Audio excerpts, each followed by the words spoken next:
He leads the standings in the new Super League triathlon series after being the big winner in Hamilton, which was the very first event, and then ending on the podium in the eliminator this past weekend in Jersey.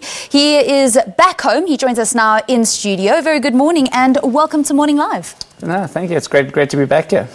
Okay, I mean, this Super League series it's really new. It's a new format, and also for people that maybe are not connoisseurs of the triathlon sport, it's a little bit confusing, actually. Can you explain the format to us? Yeah, so it's a different take at triathlon, so it's not long distance, it's very short, and it's almost your 2020 cricket of triathlon, more or less. You know, very high pace, great for TV and great for spectating. So they're trying to obviously bring it to the crowds and make it more palatable for the average person.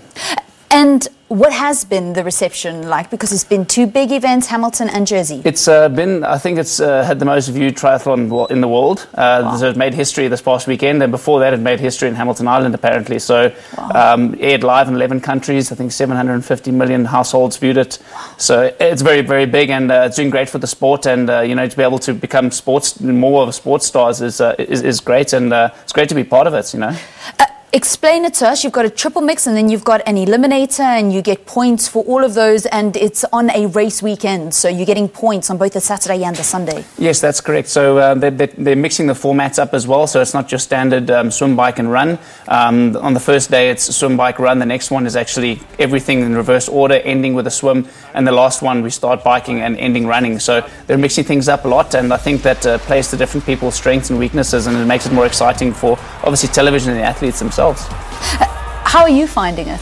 I'm enjoying it thoroughly, you know, it's great, and to be part of the public. Obviously there were corporate mixed relays involved as well, and a lot more corporate sponsors getting on board, a lot of banks, and yeah, it's doing very well for the sport thus far, and I think it's going to grow from strength to strength. How does it complement the training that you do for the ITU series, and obviously to reach the ultimate goal of winning a medal at the Olympic Games? Well, currently it actually doesn't complement all that much, to tell the real truth, but it's definitely, you know, still very new, so a lot of people are trying to come to grasp with how to train for that and the Olympic distance events. It's very short, it's only 20-minute events on each one, so the Olympic distance being 2 hours, it's quite a different take at triathlon. But yeah, it's definitely, as the years roll on, it'll become more prominent. But yeah, I think now, obviously this year was a bit of a different year, and now leading up to Tokyo will be the next biggest goal for me. So yeah, I think it's going to build year on year, really. Tell us about the disappointment of 2016 and how you've been able to come back in 2017, ending in 4th position at the Olympic Games in Rio when there was so much expectation on you. Yeah, it was, I mean, I fell off and broke my collarbone 4 months before, which probably not everyone would know about. Had 2 months of swimming, and a lot of people asking me whether I'd even go and compete. So, you know, to come away with the 4th place and the quickest run split of the whole field, you know, I can only be so upset with that, really. But yeah, I was still happy with the result. I didn't realize my countryman Henry Skuman was so close on the finishing line. But yeah, it did both, you know, well for the country and for the sport of South Africa. For us both to be there, you know, within the top 5 positions of the Olympic Games in Rio, and 17th in my first one, 4th in the next one. You know, hopefully the next one I'll do one better and get up on the podium, and hopefully first place will be what I want.